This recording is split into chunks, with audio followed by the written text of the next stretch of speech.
Ephesus is situated on the west coast of Turkey, an area the Greeks called Ionia, and the Romans the province of Asia. This important city was once home to one of the 7 wonders of the ancient world, the Temple of Artemis. The late classical temple, dating from the second half of the 4th century BC, was located on the plain and was built on an east-west axis. It provided the grid system for the refounding of the city by King Lysimachus in about 300 BC. City walls, about 9 kilometers long, were built on the ridges of the hills. Here we see the model of the city in the Hellenistic period. Ephesus grew under the Romans. They developed the city even further and gave it an artificial harbor.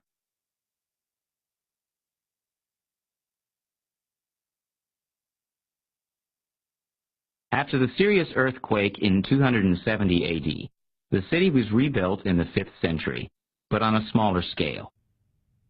Ephesus was originally situated on the Aegean coast, but the rivers increasingly deposited silt, and the Romans finally created an artificial port linked to the canal. We can approach the city along this canal and cross the harbor to reach the main entrance, the port gate. Behind here was the Arcadianae, named after Emperor Archadimus. It led to the city center and the theater. Traders used to sell their goods in the arcades on the left and right. Oil lamps lit up the gangways at night. We continue along the road towards the theater. The Arcadianae looks like this today. We walk through the eastern gate, which marked the end of the Arcadianae, to the theater, one of the largest in the ancient world. It could accommodate between 22 and 25,000 spectators. It fell into decay from the 6th century onwards. Its stones were used to construct the Byzantine city. During the Roman period, this was not only a place for theater productions and gladiator games. Public meetings also took place here.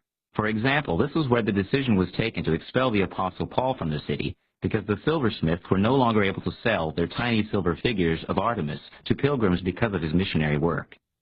This is what it looks like today. The stage building, or Sycone. This is how the Apostle Paul saw it too.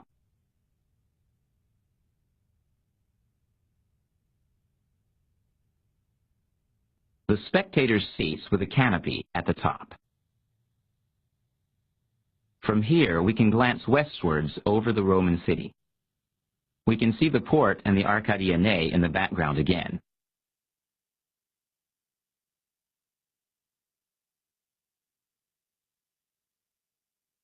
The Marble Street, flanked by Nero's Hall and the commercial market, runs from the theater to the Celsus Library.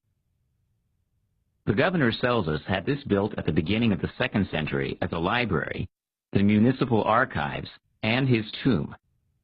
The library fell into ruins after the earthquake at the end of the 3rd century. The magnificent facade looks like this today. It is the emblem of the current archaeological site. What looks like a small round temple was a Roman water clock. A magnificent stairway led to the heart of the Celsus Library.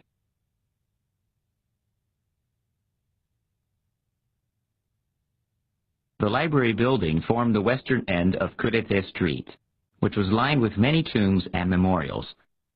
Rich people had their houses on either side of it, near the city center. This octagonal building, for example, is the tomb of Arsène IV, Cleopatra's sister. This was Roman town planning. Several houses with more than one floor in an enclosed area were built on an insula, a rectangular area measuring about 4,000 square meters. Let us look at it in more detail. The rooms were located on 2 floors around an inner courtyard with an ambulatory and a well, which was known as a peristyle. The walls were decorated with marble panels and wall paintings, and the floor with mosaics. This famous floor mosaic, with an Nereidai riding on a hippocampus, a mythical animal that was half fish, half horse, was discovered here. Next to it is a Triton, a Greek sea god. These were mythical sea creatures in a rich house in the city, which had the most important port in the eastern Mediterranean after Alexandria.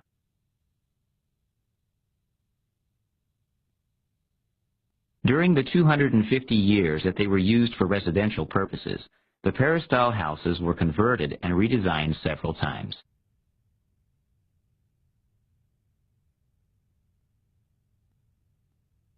We can now look towards the Roman upper city from these magnificent villas on the southern slope of what is now known as Bulbulda or Nightingale Hill.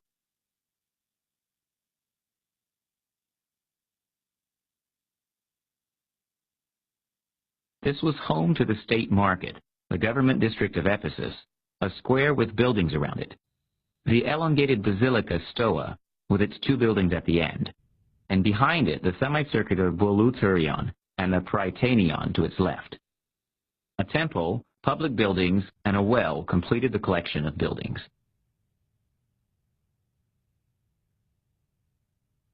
Ancient Ephesus was actually covered with wells. Here is a monopteros, a Roman well, the central water source in the upper city. The water system was highly ingenious.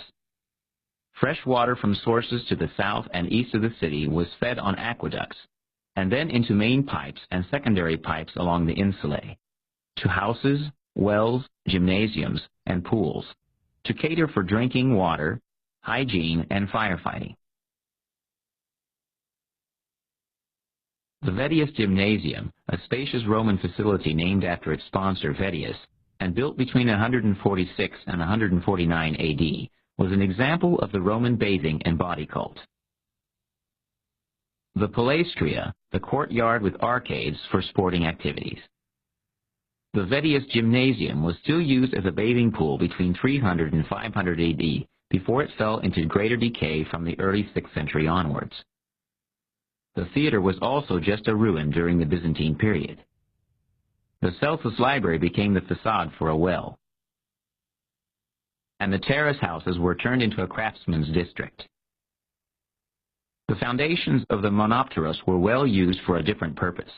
A church was built, the so-called Tomb of Luke, who according to holy legend was buried in Ephesus. On the ancient foundations they built a two-story central building with a crypt and an interior where people could walk around.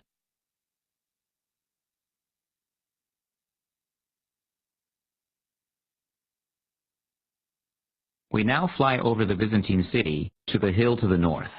This is where the Seven Sleepers holy site is situated in the midst of a necropolis, and it was one of the most important pilgrimage places in the Byzantine period, and a popular stopping place for the Crusaders too. Legend says that 7 young men hid themselves in a gap in the rocks during the persecution of Christians in the middle of the 3rd century and woke up again 200 years later. A church was built over the graves at the beginning of the 5th century, and following this a huge number of memorials, tombs, and other sacred buildings. 2 sections show that they did not only build on the slope, but also constructed sacred rooms and tombs in the rock. This is the view of the church above the graves of the 7 sleepers today, and its 3D reconstruction.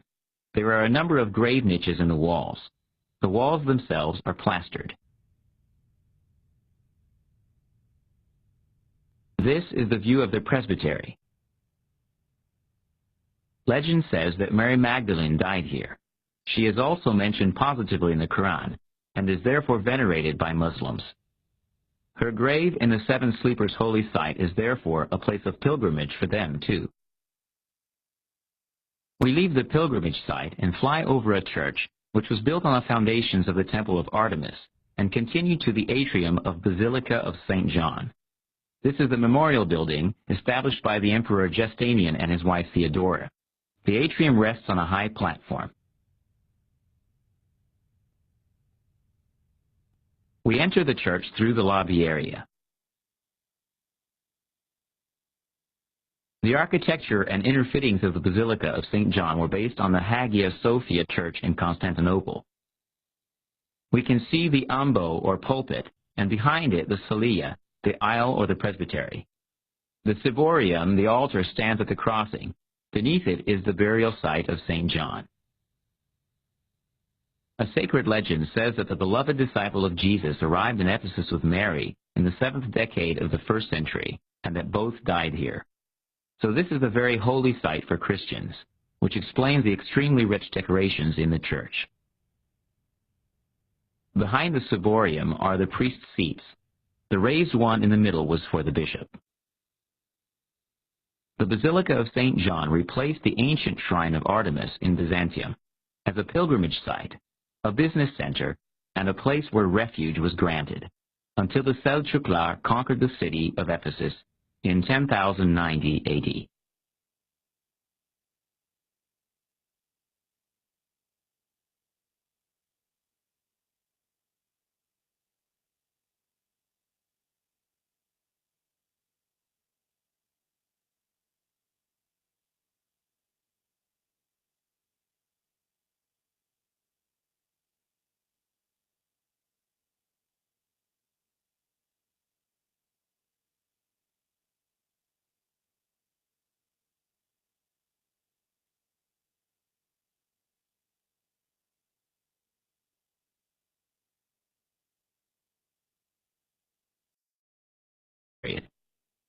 Ephesus grew under the Romans. They developed the city even further and gave it an artificial harbor.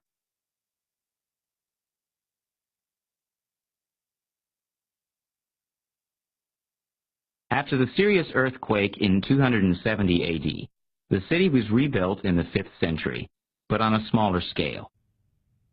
Ephesus was originally Yanni, named after Emperor Archelaus.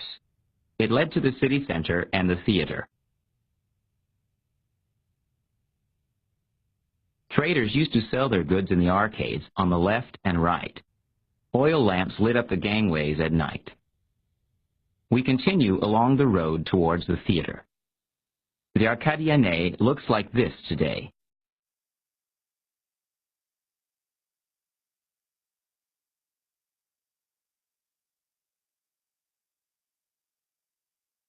Ephesus is situated on the west coast of Turkey, an area the Greeks called Ionia, and the Romans the province of Asia.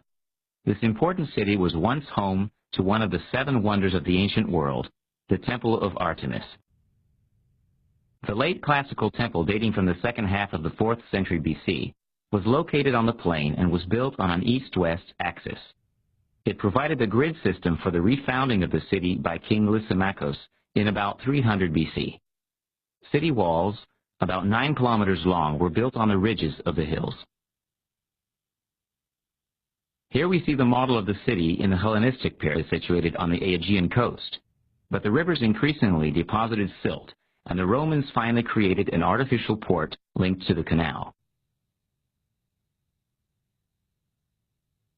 We can approach the city along this canal and cross the harbor to reach the main entrance, the port gate. Behind here was the Arcadian